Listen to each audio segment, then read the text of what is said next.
Sir Varma గారు చెప్పండి.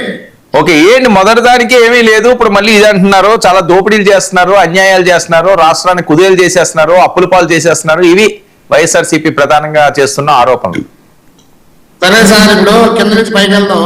ఇప్పుడు ఒకసారి మీకు అలాగే ప్యానల్ సభ్యులకి 99 వీక్షలు కూడా నాకు నమస్కారాలు తెలియజేస్తున్నాను. నమస్తే. మొదటి దానికే చేసిన భూసేకరణకే ఏమీ లేదు, మళ్ళా భూసేకరణకి రెడీ అయ్యారని ఒక మాట అన్నారు సోదరులు సురేష్. ఆయన ఏ ప్రాంత వాసో ఒకసారి చెప్పరా ప్లీజ్. తిరుపతి అండి. ఆయన ఏమండి? తిరుపతి చిత్తూరు. తిరుపతి అంటే ఒక రాయలసీమ. అయితే వీళ్ళైతే పవర్ ప్లాంట్లకి, Saraswati power plant, Sandur power ప్లాంట్లకి ఏదైతే 1000 ఎకరాలు సేకరించారో అందులో పవర్ ప్లాంట్లు ఈ రోజు కూడా కన్స్ట్రక్షన్ కాలేదు. ఎందుకు? ఆ భూమి ఏ రకంగా తీసుకున్నారో అది చెప్పాలి.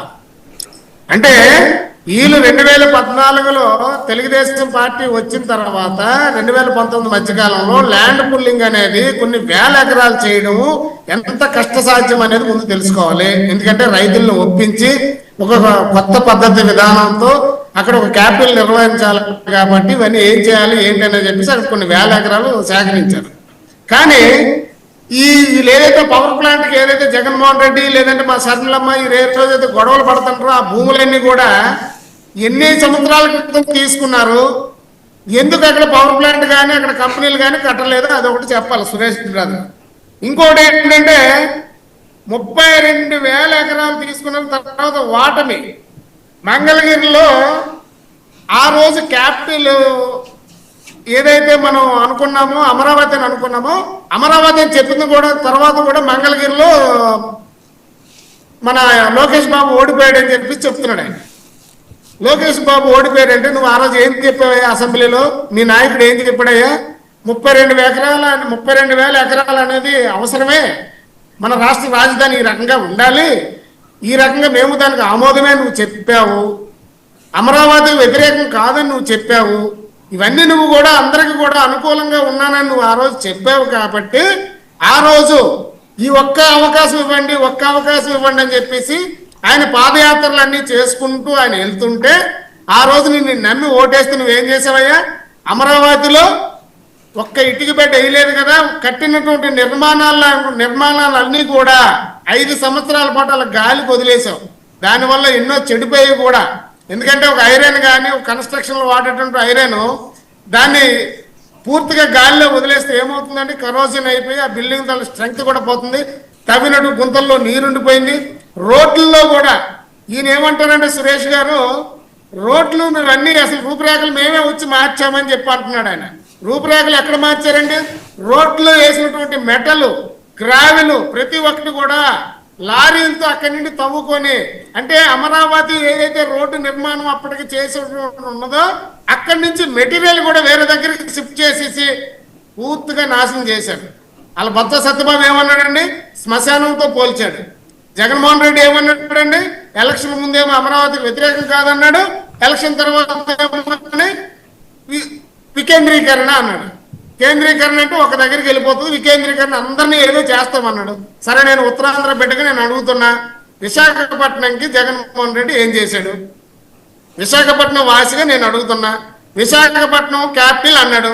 అక్కడ విశాఖపట్నం క్యాపిటల్ అనేటప్పుడు సార్ వర్మ గారు మీరు చెప్పండి, మనకి గవర్నమెంట్ భూములు మన దగ్గర ఉంచుకుంటూ అవసరమైతే ప్రైవేట్ భూములు కదా మనం కొనాలి అని అక్కడ ఉన్నటువంటి ఎంఆర్ఓ ఆఫీసులు కానీ రకరకాల ప్రభుత్వ ఆస్తులు ఎక్కడెక్కడ ఉన్నాయో అన్నీ కూడా అమ్మేయడం కానీ లేదంటే కుదవ పెట్టి లోన్లు తీసుకురావడం కానీ మొత్తం అక్కడ ఉన్న భూములన్నీ కూడా కబ్జా చేసి అమ్మేశారంటే. క్యాపిటల్ పెడతానని పెద్ద మనిషి, అక్కడ మనకి ఇంకా భూములు కావాలి, ప్రభుత్వ పరిపాలనకు కావాల్సిన భవనాలు కట్టుకోవాలి, ఇన్ఫ్రాస్ట్రక్చర్ అంతా క్రియేట్ చేయాలంటే ప్రభుత్వ భూములు ఉంటూనే ప్రైవేట్ భూములు కొనాలి కదా అక్కడ. కానీ అక్కడ భూములన్నీ కూడా అమ్మేశారండి.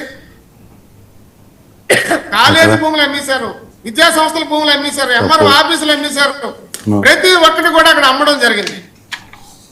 ఇలా ప్రతి ఒక్కటి కూడా చాలా భూములు అమ్మారా చెప్పగలుగుతారా సురేష్ గారు? 99 పైసలకి ఏమైనా అమ్మారా? లేదా ప్రైవేట్ వ్యక్తులకి ఏమైనా అమ్మారా? లేదా ఏ ప్రాంతం, ఏ విలేజ్, ఏ గ్రామం చెప్పగలుగుతారా? సురేష్ మీరు నోట్ చేసుకో. నేను ఆన్సర్ ఇస్తా, నీ క్వశ్చన్ నేను ఆన్సర్ ఇస్తా. 99 పైసలకు భూములు అమ్మడం అంటే మీరు ఏమనుకుంటున్నారంటే ఒట్టినే ఇవ్వకూడదు కాబట్టి 99 పైసలు తీసుకున్నారు, లేదా ఒక్క పైసా కూడా తీసుకోవాల్సిన అవసరంలా. ఎందుకంటే ఒక కంపెనీ పెడితే వాళ్ళు పెట్టుబడులు పెడితే వాళ్ళకి భూములు మనం కానీ వాళ్ళకి ఫ్రీగా ఇవ్వగలిగితే అక్కడ వాళ్ళు పెట్టుబడి పెడతారు, దానివల్ల ఉద్యోగ అవకాశాలు వస్తాయి, ఉత్పత్తులు వస్తాయి. దాని ద్వారా జిఎస్టీ కనీసం ఒక 1000 కోట్ల రూపాయలు వ్యాపారం చేస్తే అందులో 18% అంటే దగ్గర 180 కోట్ల రూపాయలు రాష్ట్ర ఆదాయం వస్తే జిఎస్టీ ద్వారా వస్తే అందులో సగం అంటే దగ్గర 90 కోట్ల రూపాయలు మనకు వస్తుంది. మినిమం కామన్ సెన్స్ ఉందా? ఎలా రోజులకి కంపెనీలు 1000 కోట్లు పెడతాయా సార్? ఎలా రోజుల్లో పుట్టిన కంపెనీలు 1000 కోట్లు పెడతాయా? మీరు ఆపండి, నేను చెప్పాల్సింది చెప్తాను, ఆపండి.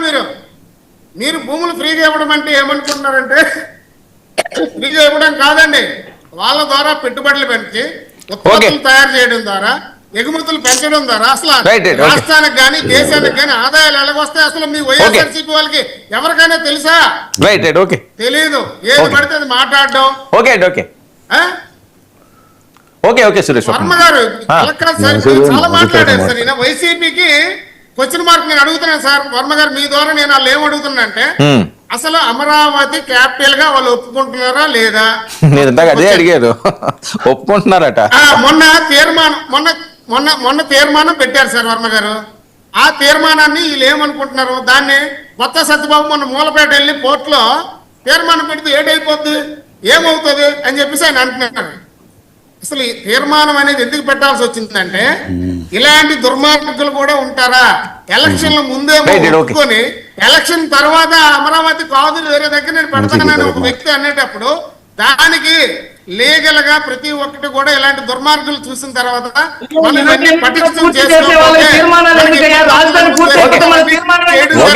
సురేష్ ఒక్క నిమిషం ఉండండి. మీరు మాట్లాడుతున్నప్పుడు ఆయన ఏం మాట్లాడలేదు కదా, రాసుకున్నాడు కదా, నేను ఇస్తాను కదా, మళ్ళీ ఇంకో టర్న్ ఉంటది. సరే సురేష్ గారు ఒక్క నిమిషం అండి. సరే మర్రాబ్ సురేష్ గారు ఒక్క నిమిషం. ఓకే సరే చర్చిద్దాం. ప్రసాద్ గారు మీ వెర్షన్ ఏంటి?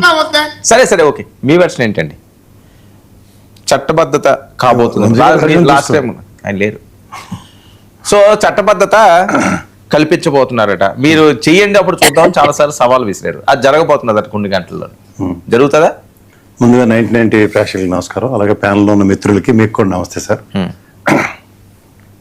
సార్ నాకు తెలిసి ఒక నిజం ఒక అబద్ధం ఉంటాయి సార్.